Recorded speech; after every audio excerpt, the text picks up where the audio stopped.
La réserve marine, 10 ans après sa création, 1930 Le Mag dresse le bilan. Pour la première fois, sa directrice, Karine Potin, revient sur la crise requin qui a rythmé la décennie.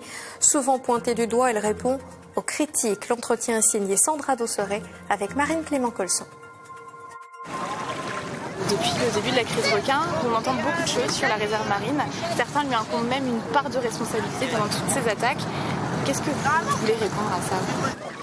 Déjà, ce que je voudrais répondre, c'est que c'est clair que nous n'avons pas assez communiqué aussi les années précédentes. Donc on a laissé la place aussi à plein de gens qui ont communiqué à notre place, qui ne savent pas ce que l'on fait. Donc c'est beaucoup d'ignorance, mais malheureusement aussi c'est beaucoup de récupération. Donc tout ça aussi, il faut comprendre qu'il y a aussi des intérêts politiques, de lobby, etc. Donc les gens aussi récupèrent ces drames pour des intérêts qui leur sont propres. Et je crois qu'aussi les gens ne sont pas au courant de ce que l'on fait aussi dans le cadre de la gestion du risque requin. Donc on aide les collectivités, l'État, le centre de ressources et d'appui à essayer de trouver des solutions tous ensemble et avec les associations. Je n'ai pas la réponse, mais je pense que ces attaques ont plusieurs facteurs explicatifs. Pour l'instant, les hypothèses qui nous sont reprochées ne sont pas viables. Quand on nous dit que la réserve est un garde-manger, ce n'est pas vrai. Quand je vous ai dit qu'il y avait un petit mue au niveau des poissons, on est loin du garde-manger.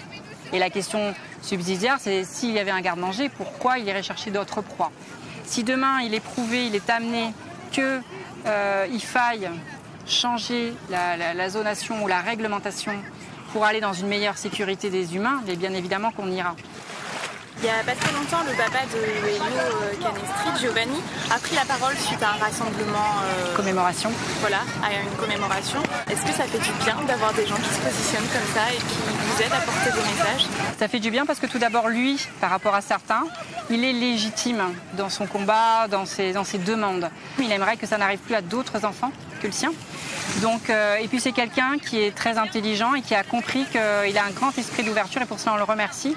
Et il a envie d'œuvrer avec tout le monde. Il n'a plus envie d'être à l'ère des critiques et à se taper les uns sur les autres. Parmi les critiques qu'on entend régulièrement contre la réserve marine, on entend c'est les poissons avant les êtres humains.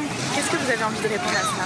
Si on avait envie de protéger simplement le patrimoine, les espèces végétales ou animales, il n'y aurait pas d'usage. Or, ce n'est pas vrai, il n'y a que 6% de zones qui sont interdites à tout usage. Si demain vous avez des coraux mais qui sont dégradés, en fait votre barrière elle va s'effriter. Du coup votre barrière elle va descendre, elle ne jouera plus son rôle de barrière physique contre le risque d'inondation. Il y a un petit peu plus d'un an maintenant, la réserve a été attaquée. Comment vous vous sentez aujourd'hui en Irlande ?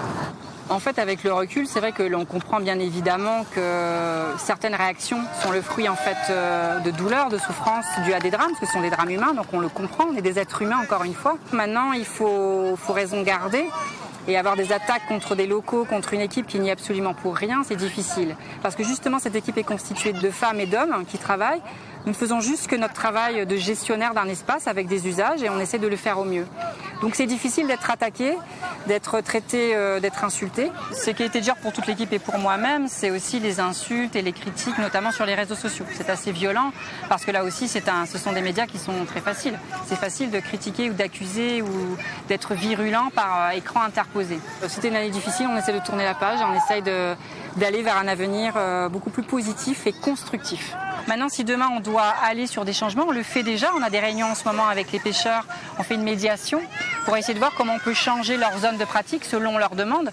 Donc on est ouvert au changement. La réserve, ce n'est pas un outil rigide qui est fermé et qui sera bloqué pour l'avenir. Au contraire, c'est quelque chose qui peut évoluer avec tous, mais il faut que ce soit justifié.